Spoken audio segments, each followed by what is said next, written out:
Sir, our president and the entire cabinet of our president, BOLA AHMED TINUBU, please, sirs, Mars, it is one word, just one word. Thank you. They understand you want to help. Oh, okay, you remove the first subsidy so that you can utilize it. You can channel it towards good health, road, infrastructures, education. Ẹ̀yin èèyàn wa LAIDE BAKARE ó mà ti fi ẹ̀hónú rẹ̀ hàn o nípa bí Nàìjíríà ò ṣe dáa. Arábìnrin náà ó sọ nínú ọ̀rọ̀ rẹ̀ wípé ó ní kí BOLA AHMED TINUBU tó jẹ́ ààrẹ orílẹ̀-èdè yìí ó ní kí ó padà dá subsidy padà nígbà tí kò fi ṣe nǹkan tí ó ṣèlérí wípé òun ò fi ṣe o. Ẹ̀yin èèyàn wa ẹ gbìyànjú láti wo fídíò yìí láti bẹ̀rẹ̀ títí dé ìparí torí wípé ọ̀pọ̀ ọ̀rọ̀ pọ̀ nínú ìwé kọ́bọ̀. Mi ṣe mí bó ṣe bá mi mọ̀ bóyá mo make sense, mi mọ̀ bóyá ọ̀rọ̀ yẹn ní meaning létí yín. Ó mean wípé president ìlú yìí àti àwọn òṣìṣẹ́ wọn ti decide àti wá help yín nípa àti yọ subsidy, wípé subsidy yìí wọ́n máa fi ṣe road, wọ́n máa fi ṣe health. Ẹ gbà mí. Let us communicate in the language that we all understand, which is our native language. What are you talking about? Some people do not understand government policies. Because what are the Ministry of Information doing by not trying to communicate with Nigerians the way they will understand? You love to use the use of English to the extreme. You don't know where to stop. You don't know how to communicate to your people. Let me speak Yoruba.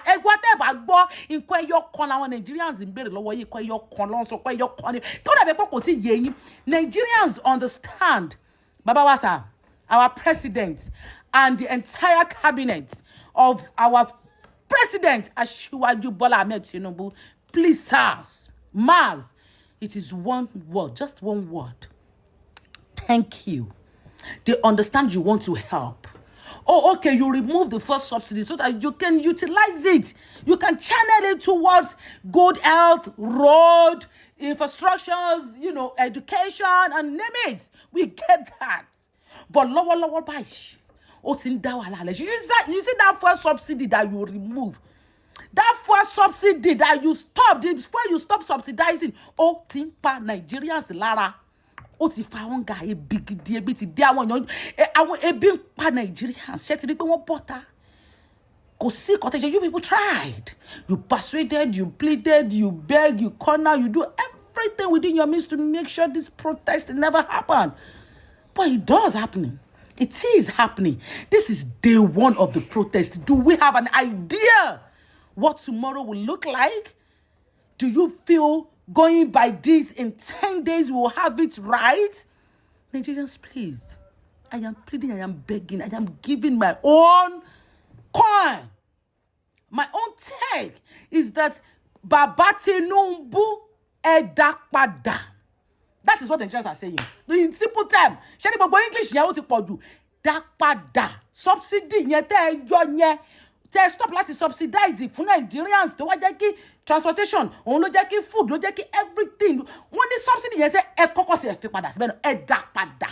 We understand you love us, you love Nigeria. Remember foundation Nigeria you love Nigerians. Oh, the Nigerians deserve better. Oh, there are some cabals that are looting the fund from the first subsidy. There are few of them that are this, that you really want to stop the leakages, must stop. We get it. We understand that you love us and you really want to help us. But that your help is now affecting everybody. So we are saying edapada. Return the subsidy. Edapada. Subsidy that you're here. Edapada sibe. You consider you see the way everybody they're killing themselves now. They are looting now. Everything has gone so badly that if you are not very careful, we wouldn't be able to control it. And Nigeria they might collapse. They are about collapse. Ọlọ́run kò ní foríjì gbogbo ẹ̀yin tẹ́ ẹ wà nídìí ìbàjẹ́ yìí. Bàbá wa Tinubu ẹ try láti ẹ̀sìn kọ́kọ́ dá padà. Ó ní gbogbo nǹkan tá ṣé ní ọ̀rọ̀ ẹyọ kan ní sẹ́ pé ẹsẹ̀ kọ́kọ́ dá ṣé ní first subsidy tẹ́ yọ yẹn ẹ kọ́kọ́ dá padà síbẹ̀. Ṣé ní tó bá tiẹ̀ kọ́kọ́ padà síbẹ̀ náà.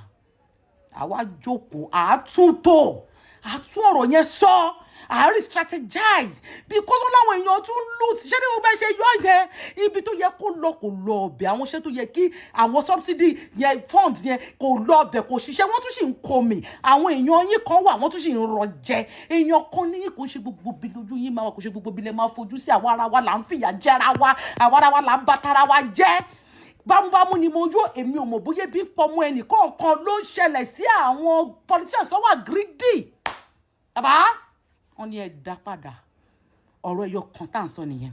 I'm giving my take because I love this country. We have the best weather.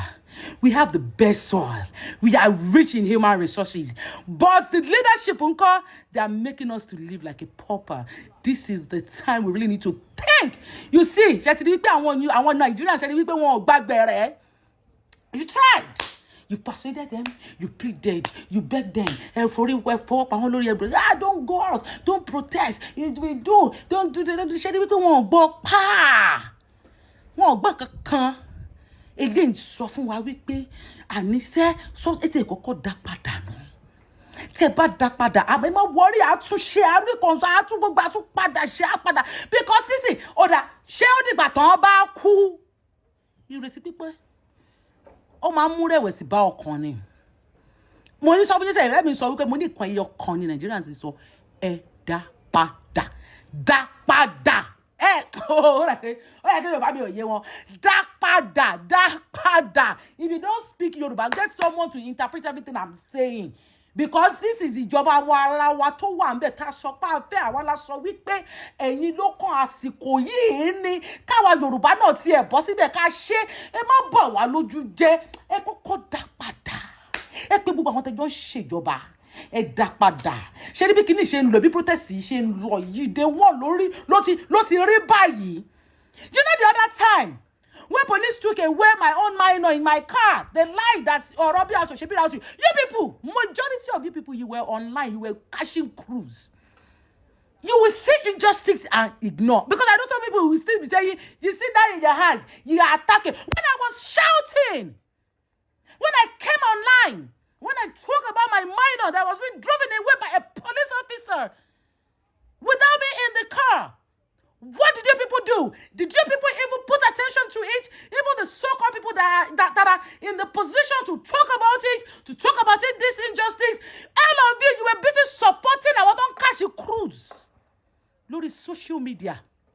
I saw a video today. A lady was yearning, was saying that, oh, you people are posting some random pictures and videos that the IJOBA, do you think the government will take you serious? It's quite insensitive. How can you be posting these videos? Let us show them that we meant what we're saying. Oh, extra money. Injustice to one is injustice to all.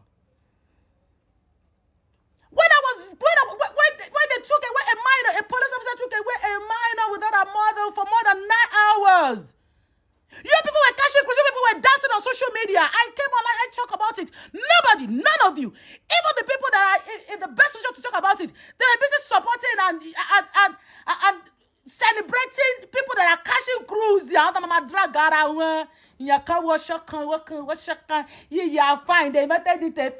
All those nonsense crews. That is what you love. And that is what you're having. And they'll say, we all deserve the kind of government we've been given. The government understand. They know you. They know that you are not serious-minded. But that narrative must change. That narrative must change. This is day one of the protest.